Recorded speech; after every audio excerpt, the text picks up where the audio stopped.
Hello guys, நம்ம இப்போ ஒரு ட்ரிக் யூஸ் பண்ணுறோம். என்ன மாதிரி நீங்கள் பீக்கில் இறங்கி இந்த மாதிரி பண்ணுங்க. ஏன்னா இப்போ தான் உங்களுக்கு யூஸ்ஃபுல்லாக இருக்கும். நம்ம பீக்கில் கரெக்டாக ஓப்பனாக இருந்தால் மண்டை மாதிரியே அழுத்துவாங்க. அதுவும் பீக்னால இங்கே இந்த பாருங்க, அப்பப்போ இங்கே எனிமிஸ் வருவான். MP5 பவரை காமிச்சிட்டோமா. இப்போ நான் ஒரு டிப்ஸ் சொல்கிறேன் பாருங்க. நம்ம MP5 M10 வச்சுக்கணும். அப்போ தான் கையில் நம்மளால் ஆட முடியும். அங்கேயும் ஒருத்தர் சொறிவான், இங்கேயும் ஒருத்தர் சொறிவான். அங்கே M10 பவரை வச்சு நம்ம முடிச்சு விட்ருவோம். அங்கே அப்பப்போ அந்த க்ரீன் வீட்டில் நம்ம உட்காந்துருந்தோம். அப்போ தான் நம்மளால் கில் அடிக்க முடியும். அங்கங்கே வருவாங்க, அதை பார்த்துக்கணும். என்ன மாதிரி ஓப்பன்லாம் இந்த மாதிரி ஓப்பன்ல இருந்தீங்கன்னா சமத்தி அடி வாங்குவீங்க. இப்போ ஒரு குரூப்பு இங்கே சைலண்டாக இருக்குதா, மேலே அங்கே ஒருத்தர் இருக்கிறாரு, ரொம்ப நேரமாக குரங்கு வீட்டை கட்டியிருந்தாரு. அவர் தான் கீழே பார்த்தா 3 பேர் சண்டை போட்டுருந்துக்கிறாங்க. அங்கே 2 குரூப்பு, இங்கே 2 குரூப்பு, அங்கே 2 குரூப்புன்னு 3 குரூப் சண்டை போட்டுருந்துக்கிறாங்க. எனக்கு மைண்டெல்லாம் அப்படியே ஒரு குழப்பம். என்னடா நடக்குதுன்னு பார்த்துருந்தா இங்கே மேலே இன்னும் சத்தம் டேமேஜ் கொடுக்குறான். எவனை டேமேஜ் கொடுக்குறான்? மேலே பாட்டா க்ளோவால் போட்டு மேலே பாட்டா இங்கே இருக்கிறாரு. பயபிள் ஏதோ சச்சாருன்னே தெரியல, மண்ணை மேலே அடிச்சிட்டாரு.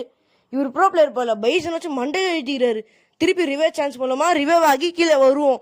வந்ததுக்கு போது இங்கே ஒருத்தர் சுரிய ஆரம்பிச்சிருவான்.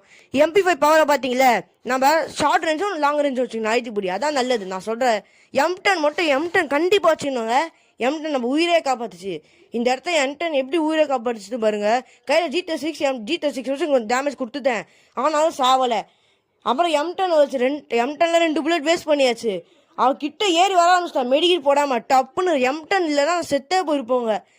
இதில் M10லாம் அவ்வளோதான். இந்த வீட்டில் சும்மா வந்து பார்ப்பேன், எவனா எனிமி இருக்கிறானான்னு. இங்கே தான் நடந்தது பெரிய சம்பவம். பார்க்குறவங்க மறக்காமல் லைக் அண்ட் சப்ஸ்கிரைப் பண்ணிடுங்க. ஏதோ கார் ஓடும், நோட்டை விடுன்னு கிடப்பாங்க. கார் ஓடுங்குதா அந்த சைடில், சரி கார் ஓடுன்னு சொல்லிட்டு அடிக்கலாம்னு சொல்லிட்டு வெயிட் பண்ணிட்டு இருந்தேன்.